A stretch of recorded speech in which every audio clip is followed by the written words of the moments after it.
Dans la vidéo précédente, on a parlé de ce qu'il fallait éviter comme erreur quand vous lancez une campagne. On a dit qu'il fallait trouver des audiences compris entre 10 000 et 50 000 personnes pour commencer à faire vos premiers tests.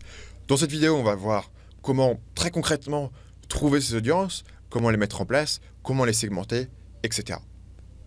Première chose, il faut faire vos recherches avant de créer votre audience. Le travail de ciblage commence en amont. Le travail de ciblage commence avant de commencer à écrire des pubs et à jouer dans le Power Editor. Si vous voulez faire vos devoirs en amont, vous allez devoir rassembler trois types d'informations, trois types de données. Et la première chose, c'est les données quantitatives. Données quantitatives, c'est tout ce que vous avez rassemblé comme sondage auprès de votre audience. C'est les données démographiques. D'où viennent vos clients? Quel âge ont-ils? Comment se répartissent-ils entre hommes et femmes? Tout résultat de test AB qui a été mené sur votre site ou votre liste email. Là, vraiment, vous cherchez un peu à ratisser les choses pour construire un dossier de données sur lesquelles vous pourrez tirer dans le futur pour établir des hypothèses, pour établir votre ciblage, etc. Le deuxième type d'informations à rassembler avant de créer votre ciblage, c'est de rassembler le savoir interne à votre entreprise. Donc, demandez conseil aux gens qui sont au contact du client dans votre entreprise. Voilà quelques bonnes questions à leur poser. Première chose, demandez-leur de décrire votre client type. Quel âge, quelle situation professionnelle, quel lieu géographique. Deuxième chose, demandez-leur s'il y a des tendances générales parmi les clients qui ne sont pas évidentes. Par exemple, vous pourriez apprendre que beaucoup de vos clients sont intéressés par la pêche à la ligne. Même si votre produit n'a rien à voir avec la pêche à la ligne, si le savoir interne de la force de vente ou du marketing de votre entreprise a remarqué cette corrélation, ça peut être un intérêt utile à cibler dans votre ciblage. Ou en tout cas, ça peut valoir le coup de dépenser 20 euros, 30 euros pour tester cette hypothèse-là. Une fois que vous avez rassemblé toutes ces informations, vous voulez créer un bilan avec ce que j'appelle une liste d'intérêts préliminaires. C'est-à-dire essentiellement brainstormer tous les intérêts, tous les ciblages, toutes les hypothèses qui pourraient être potentiellement intéressantes à cibler. Après, au moment concrètement de mettre en place votre audience sur le Power Editor, vous allez utiliser ou non certains de ces critères selon vos besoins, selon votre intuition, selon vos priorités, puisque vous ne pouvez pas tout tester à la fois sur un petit budget.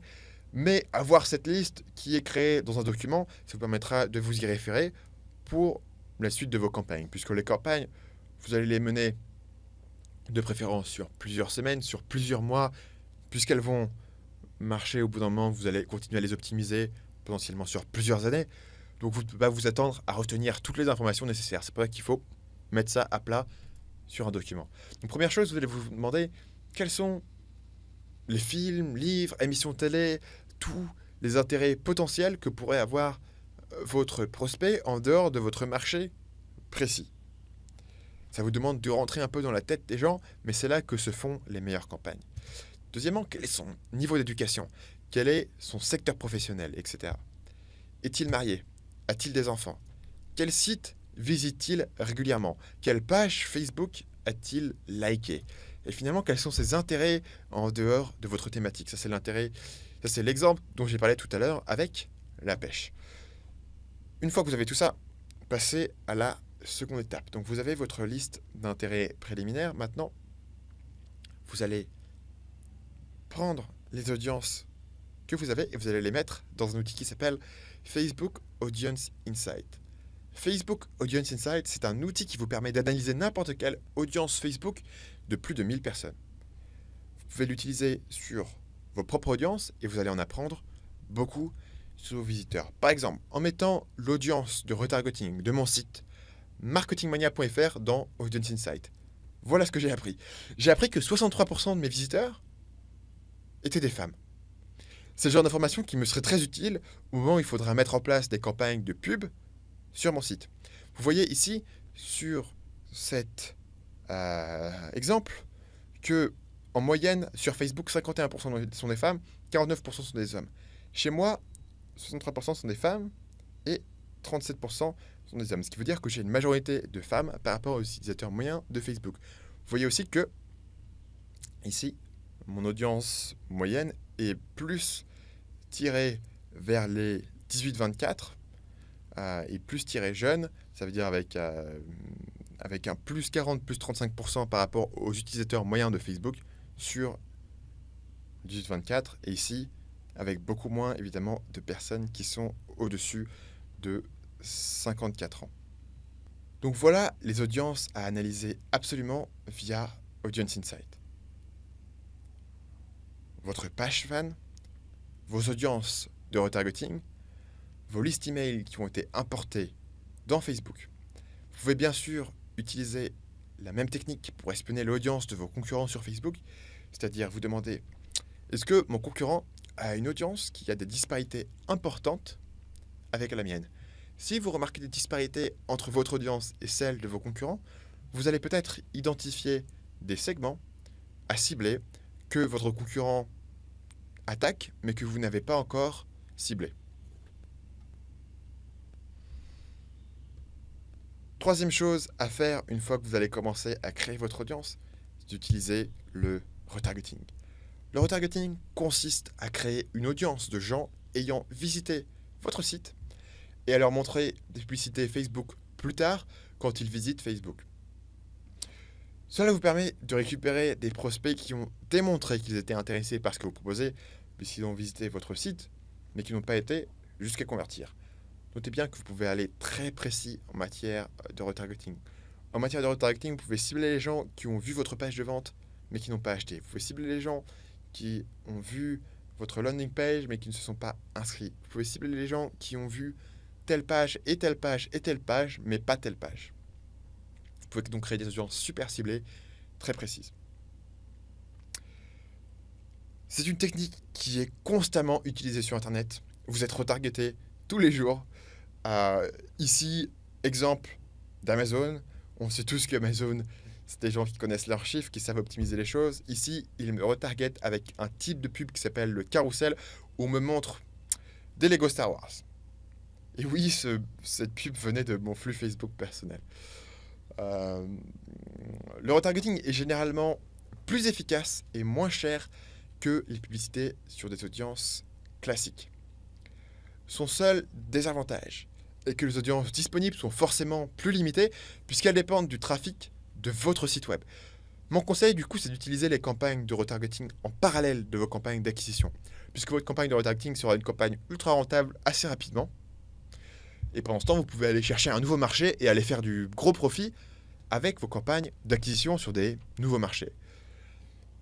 Dans le cas de figure où vous avez plus de, disons, 25 000 visiteurs uniques mensuels sur votre site, vous pouvez même aller plus loin et vous contenter de faire uniquement du retargeting sur les premiers mois, puisque vous aurez de quoi faire, de quoi tester. Vous pouvez faire du retargeting pendant, disons, 2 mois, maximiser un peu les choses de ce côté-là, apprendre ce qui fonctionne pour vous, quel type de pub, quel type d'image, quel type de ciblage, etc. Et une fois que vous aurez appris tout ça, vous pourrez vous dire, écoute, on a maximisé ce ciblage-là sur le retargeting, on va aller s'attaquer aux intérêts, on va aller s'attaquer à des audiences qui sont plus importantes. Pour apprendre en détail comment installer le pixel de retargeting, créer des audiences, les techniques avancées concernant le retargeting, tout ça, ce sera situé dans mon pack de démarrage que vous pouvez avoir sous cette vidéo. C'est gratuit. Vous aurez accès en bonus à mon guide du remarketing Facebook, qui est un guide qui est entièrement centré sur le remarketing, puisque le remarketing est une de mes techniques favorites sur lesquelles j'ai dépensé le plus d'argent. Quatrièmement, audience similaire. Pour créer une audience similaire, on l'a déjà mentionné, vous donnez à Facebook une audience de base. Prenons un exemple, les clients de votre produit. Ensuite, vous spécifiez un pays cible et vous spécifiez la précision de l'audience similaire. La précision d'audience similaire est mesurée en pourcentage et vous pouvez choisir un pourcentage entre 1 et 10%. Facebook vous créera une nouvelle audience plus grande, constituée de personnes similaires à l'audience que vous avez spécifiée. Par exemple, si je sélectionne comme audience l'audience de retargeting de la page que vous êtes en train de lire, et que je précise France et 1%, Facebook va me donner les 1% de Français qui sont les plus proches de vous qui visitez cette page. Mais attention, les audiences similaires sont souvent mal utilisées selon ce que j'ai vu chez beaucoup de gens. 1% des Français de Facebook, ça représente quand même 300 000 personnes. Donc, 300 000 personnes pour une première campagne, c'est quand même un peu grand. C'est pour cette raison que toutes audiences similaires devraient être resegmentées à la main pour atteindre une taille plus gérable et pour atteindre des audiences plus précises et pour avoir quelque chose de plus mesurable. Un autre aspect pour lequel vous devez segmenter, qui n'était pas dans mes notes, donc là j'improvise, c'est que vous ne savez pas exactement ce qu'il y a dans votre audience similaire. Vous savez l'audience que vous avez donnée, le pays et le pourcentage, mais Facebook ne vous dit pas comment est-ce qu'ils ont décidé de cette audience similaire. Ça veut dire que si vous ne segmentez pas, vous n'apprenez pas grand-chose puisque vous ne pouvez pas split tester. En revanche, si vous pouvez segmenter, mettons un truc simple, vous avez une audience similaire, vous le segmentez par âge et par sexe, vous aurez des informations précises sur quel âge, quel sexe, quelle tranche d'âge et sexe fonctionne le mieux selon certaines pubs. Mon conseil, c'est donc de combiner une audience similaire avec des intérêts.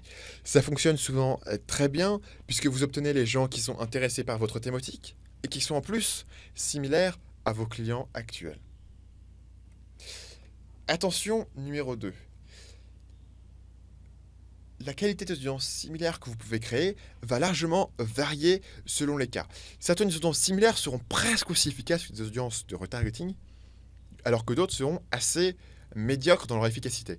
Donc la qualité de cette audience similaire va dépendre de 2 gros facteurs. Le premier facteur, c'est que plus votre audience de départ est homogène, plus l'audience similaire sera efficace.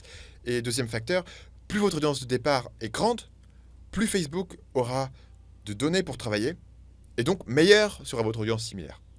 Comme toujours, vous allez apprendre la religion de Stanislas Leloup, la religion de Marketing Mania, la religion de ce guide, c'est il faut tester. Passons. Numéro 5, audience exclue. Lors d'une ciblage d'une publicité, vous pouvez combiner les audiences à souhait. C'est-à-dire que vous pouvez les additionner, les intersecter, ça c'est nouveau. C'est-à-dire que vous pouvez trouver les gens qui sont dans 2 audiences à la fois, ce dont je venais de vous parler à l'instant avec les audiences similaires, et vous pouvez les soustraire. Soustraction d'audience, c'est l'exclusion.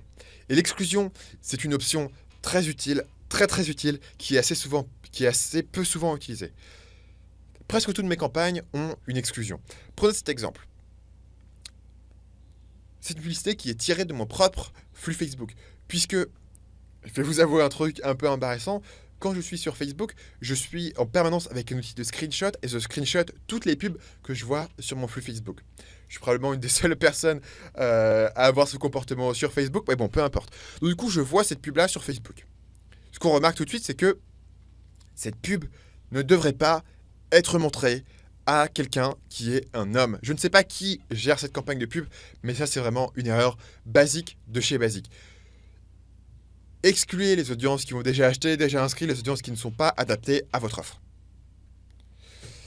Pour un exemple plus avancé, parce que l'exemple que je viens de vous montrer était un peu basique, imaginez que vous meniez une campagne de génération de prospects pour votre produit. Dans ce cas, vous ferez bien d'exclure les gens qui ont déjà acheté. Dans ce cas-là, il suffit de faire le processus qui est montré sur cet écran, c'est-à-dire créer une audience de retargeting sur votre site concernant les personnes qui ont visité